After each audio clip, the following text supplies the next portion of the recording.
நம்ம எல்லாரோட வாழ்க்கையிலையும் இந்த விஷயம் கண்டிப்பா ஒரு தடவையாவது நடந்திருக்கும். நீங்க புதுசா ஒரு இடத்துக்கு போயிருப்பீங்க. ஆனா, ஏற்கனவே அந்த இடத்துக்கு போன மாரி ஒரு ஃபீல் உங்களுக்கு இருக்கும்.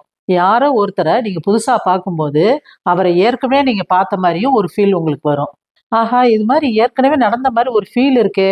அப்படின்னு உங்க மனசுக்குள்ள தோணும். இது வேற ஒண்ணும் இல்லைங்க. இததான் தேஜாவுன்னு சொல்லுவோம். தேஜாவு அப்படிங்கிறதுக்கு அர்த்தம் ஆல்ரெடி சீன். அதாவது ஏற்கனவே பார்த்தது அப்படின்னு அர்த்தம். ஆனா, ஏற்கனவே இந்த விஷயத்த நீங்க பார்த்திருக்கீங்களா அப்படின்னு கேட்டா, இல்ல அப்படின்னு தான் சயின்ஸ் சொல்லுது. இந்த தேஜாவு எப்ப அதிகமா வரும் தெரியுமா? நீங்க டயர்டா இருக்கும்போதோ, இல்ல ஸ்ட்ரெஸ்ல இருக்கும்போதோ, இல்ல ஓவர் திங்கிங் மோட்ல இருக்கும்போதோ, நம்ம பிரெயின் சரியா ரெஸ்ட் எடுக்காத நேரத்துல மெமரி ப்ராசஸ் கொஞ்சம் கன்ஃப்யூஸ் ஆகும். அப்போதான் இந்த தேஜாவு ஃபீலிங் வரும். நம்ம பிரெயின் எப்படி ஒர்க் ஆகுதுன்னா, ஒரு விஷயத்த முதல்ல ஷார்ட் டேர்ம் மெமரியில சேவ் பண்ணும்.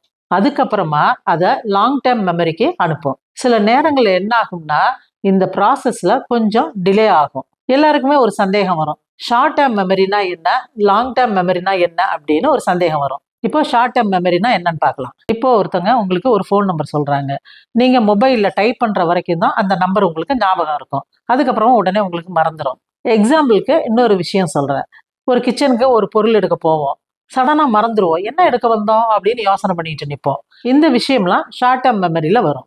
நம்ம அதிகமா அட்டென்ஷன் குடுக்காததுனால, நம்ம பிரெயின்ல இருந்து இந்த விஷயம்லாம் எரேஸ் ஆயிடும். சரி, இப்போ லாங் டேர்ம் மெமரினா என்னன்னு பார்க்கலாம். நம்ம பிரெயின்ல பெர்மனன்ட்டா ஸ்டோர் ஆகுற இன்ஃபர்மேஷன்ஸ். எக்ஸாம்பிளுக்கு ஒரு வாரத்துக்கு எத்தன நாள் அப்படின்னா டக்குன்னு சொல்லுவோம். இது எந்த வருஷம் அப்படின்னு கேட்டா டக்குன்னு சொல்லுவோம். இன்னும் எக்ஸாம்பிள்ஸ் சொல்லணும் அப்படின்னா, நம்ம அம்மா அப்பாவுடைய பேரு, ஸ்கூல் லைஃப்ல நடந்த இன்சிடென்ட்ஸு, நம்ம வண்டி ஓட்ட கத்துக்கிட்டது, நம்ம லைஃப்ல நடந்த பெயின்ஃபுல்லான விஷயம் எல்லாமே லாங் டேர்ம் மெமரியில சேவ் ஆகும். நம்ம பிரெயின்ல டோபமைன் அளவு அதிகமாகும் போதோ குறையும் போதோ கூட இந்த தேஜாவு வரும்னு சொல்றாங்க.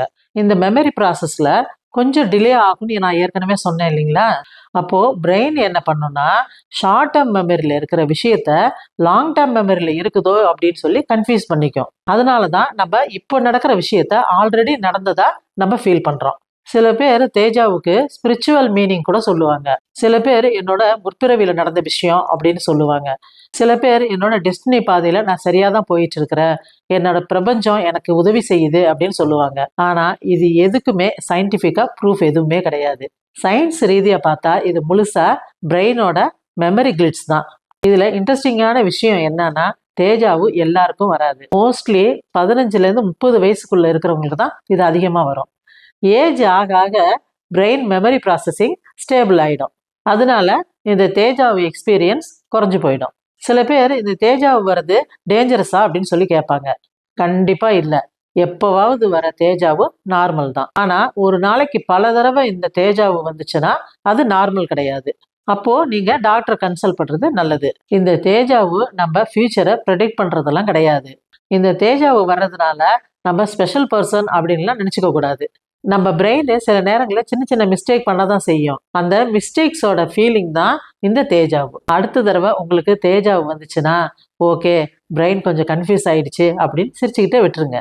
தேஜாவு பெரிய மர்மமான விஷயம்லாம் ஒன்றும் இல்லைங்க.